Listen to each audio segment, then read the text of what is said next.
La consommation des ménages représente plus de la moitié de la croissance en France, mais de quoi parle-t-on quand on parle de ménage? La France compte plus de 66 millions d'habitants et 31 millions de ménages selon les chiffres publiés par l'INSEE dans son étude Portrait social. Il y a de nombreux éléments très intéressants à analyser.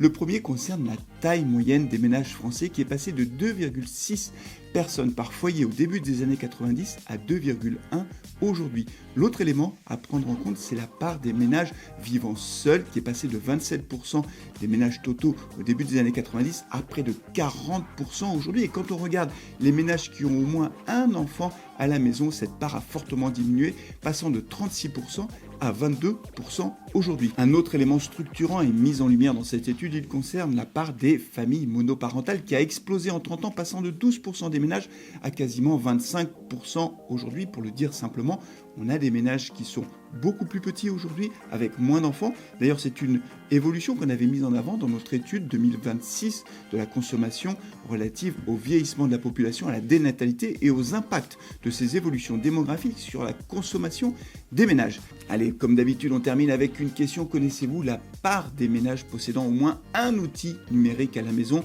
Ce pourcentage est très élevé, il est de 93%. 93% des ménages français possèdent au moins un outil numérique à la maison. Voilà, c'est tout pour aujourd'hui. On se retrouve le mois prochain pour votre nouvelle Minute Conso. D'ici là, n'oubliez pas de nous suivre sur les réseaux sociaux.